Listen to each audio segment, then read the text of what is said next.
Hi, everyone, and welcome to the special simulcast of the nhaley Show and the Love Is podcast with our host, Kim Sorrell. Kim, how are you? And I know you're excited about our guest. Doing great, Neil. I hope you are too. And yes, I'm very excited about our guests. We have Mark Ramsey, who is a voice guy. Amazing the work that you do, Mark. And then Joe Paulo, who is the president and CEO of the Hope Media Group, doing incredible things. Both of you guys are just doing such incredible things. And then this new project that you have coming out on the 14th of November, 16th of November, is Scrooge, A Christmas Story. And you listen to it. And you know what? I heard my dad say so many times that TV is great, but he loved listening to the radio. He loved that when he was a kid, and he felt like he was more engaged and more captured in it. And then now you've got Scrooge, A Christmas Story, which I find extremely captivating. How are you guys doing? How did you come up with this? I'm just excited to hear what you got to say. Well, Kim and Neil, thank you so much for letting us be part of this conversation. And we were super excited to partner together with Mark. He does great work. And yeah, your dad's right. It's such an immersive experience. It's kind of counterintuitive. People don't think that just listening to audio can be that immersive, but when it's done in such a cinematic quality as Mark and his team did, and I'm not going to take the words out of his mouth, but it is immersive. You know, and Joe, if you think about what you said, is I guess the whole resurgence of audio with podcasting after everyone said radio was dead. Now everyone's listening to podcasts all the time, that they love to have something that's audio only in so many aspects, right? Oh, it's incredible. I mean, you look at the statistics and about 2/3 of Americans have listened to a podcast. Over half of Americans listen to one every month.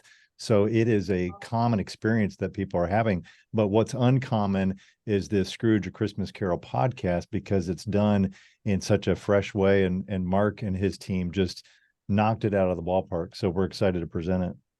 It's so true. Thrilled to provide Mark, it. The sounds, I'm so sorry, but just the actors that are involved in the whole thing, the music, the everything about it, all the noises, the sounds, the background, everything that's going on. It is so special. It's so incredible. Mark, you are very talented. What is that process even like? Well, Kim, I'm so glad to hear you say not the talented part, the other parts, because people have really, in this era, it's what your dad was talking about when he was a kid, was one kind of radio that no longer exists. But people in this area really haven't heard anything quite like this before. They've seen year after year of different versions of A Christmas Carol with different actors in the roles and so on, but that's all seeing. Your opportunity to hear the story is limited to audiobooks, which is really, a straight narration of the novella, or stage versions, and really, or with actors that you wouldn't find of this caliber. We're talking about people whose names and faces These are people from, Lord of the Rings and Stranger Things and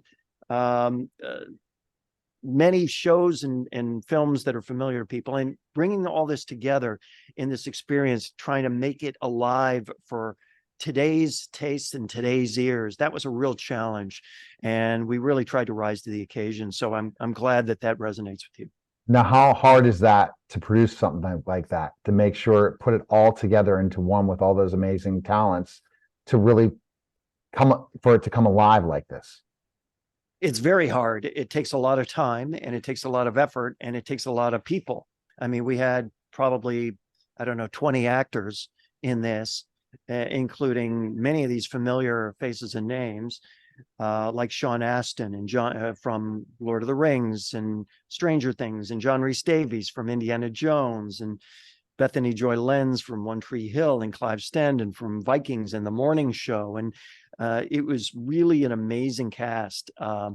But once you have the cast, you have to have a unique story to tell. And we put a lot of effort into creating a story with audio in mind, an adaptation that was fresh and original with audio in mind.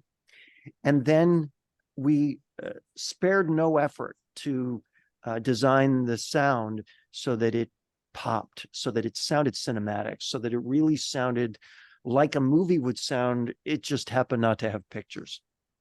It's exactly what it is. It sounds like a movie would sound, but somehow even deeper. Like when I was listening to it, I felt like it was richer than even seeing it, because you have to see it in your mind, right? You've got to do Kim, it a different way. Kim, that is because audio is inherently a more intimate medium than video. It's in your ear, it's in your head, literally. And that's kind of unique to audio. And I think over the years, I think the people who understand audio best know that there is no medium more intimate than that one. Now, I think if I could piggyback on that for just a moment, one of the things that makes this super unique is the other versions or adaptations of A Christmas Carol. There are echoes of faith and important characteristics that we really put forward in this. So when you listen to this and you go through this experience, you're going to really feel the elements of redemption and the elements of compassion and forgiveness and mercy and generosity, because they're really thrust forward and step into the spotlight. And that's part of the uniqueness of this particular presentation. And it was written and created with that in mind. I've got to say that was one of the reasons why we wanted to do it, and why Hope Media wanted to do it, because those elements were always inherent in the story, but they've really never been brought to the front before as we did here. Well, I think that we're getting back to, Joe, a fireside chat where everyone sits outside and listens to something like this, because we're getting so bombarded with media all the time. Now we can all listen as a family and really enjoy looking at each other and envisioning things, right, Joe? Yeah. And I mean, I don't know about your family, but like with my family, I think we find that a lot of our Christmas traditions and our family traditions are very activity based, and fewer of our traditions are times and opportunities to pause and reflect. And so I think one of the beauties of this Christmas Carol podcast is it can be a new tradition, whether you're single or married or family or whatever, but it's a tradition that will allow us time to pause and reflect on these important things when you're in the middle of enjoying this immersive experience. And we created some questions and discussion points to facilitate discussions with families. So if people go to scroogepodcast.com, there's information about the cast and all that, but also a link to those questions, because we want that to be part of the experience. Yeah, I agree with you. I think that for me, I can't wait until my tree is up and I've got all those twinkle lights on, and I'm just sitting there listening with my grandkids, listening to the story, because this really is something for all ages. And I love the way you infused so much faith into it, because you're absolutely right. So many of the Scrooge stories, there's not much about faith except God bless us everyone, at the end with Tiny Tim. And so I love it that you did that. And Christian media has come so far. And I feel like now you're taking it even a step further. So, the difference in Christian media today compared to just a few years ago, what do you think of that, Joe? Where do you see Christian media going? Well, I think the game has really been elevated by society. We live in such a media crazy and media saturated culture.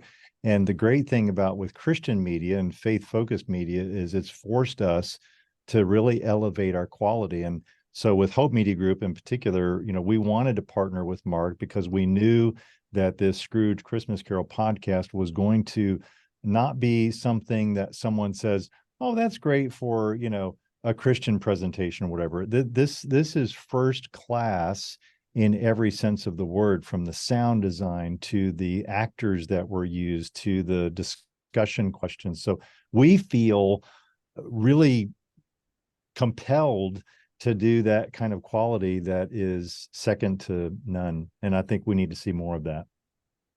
That's powerful. And that's the exciting thing. And Mark, to be part of this project, it's got to feel good, doesn't it?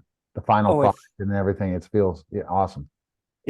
When you enter into something like this, you enter in hoping that it works, and trusting that it works, and having the intention that it will work, but you don't really know how it's going to come together until you're done.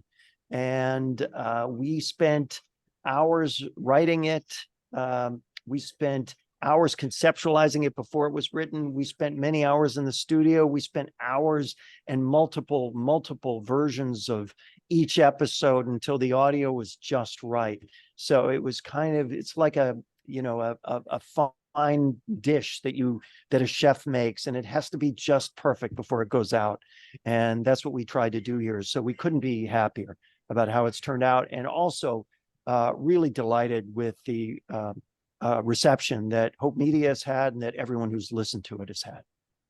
Yeah, well, it is absolutely first class. It is so good. It's the best thing I've ever heard on a podcast, on radio, on anything. I just absolutely love it. Mark, it has to take a long time from the beginning. When did you first start the project, or even start thinking about the project, and how long did it take? Joe, has it been 2 years? I think from the genesis, the first Probably discussion. 2 years. Yeah. It took, I think, about a month to write the screenplay or the pod play. And it took about 3 weeks to do the recording. And then it took probably about a month to do the sound design on each individual episode, because it's complicated. You've got hundreds of audio tracks, and you've got to find the best take from all those hundreds of audio tracks and then merge them with the best take from all the others, and then create a world around it, which is much harder than it sounds, because it's not just sound effects. That's easy, but creating something that makes sense and communicates without being seen is really quite challenging. But we embraced it from the beginning to the end, and we're, again, delighted that it's being received so well. Fantastic. All right, Joe, best place people can go and listen to it. And again, it's coming out on the 16th.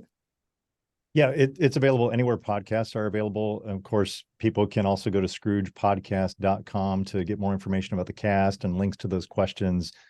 But it's available anywhere podcasts are, starting Thursday the 16th. That's exciting. And that's the perfect time, right before Thanksgiving. I can't believe Thanksgiving's almost on its way. It's, I guess, a week before Thanksgiving. So Right. appreciate it. I know. I've already discovered that yesterday, that Thanksgiving's almost here. It seems like an early Thanksgiving, but we've gotten through it. Well, appreciate it, Kim, again. Thank you, Joe and Mark. And that was a special simulcast of the Neil Haley Show and the Love Is podcast, guys. Take care.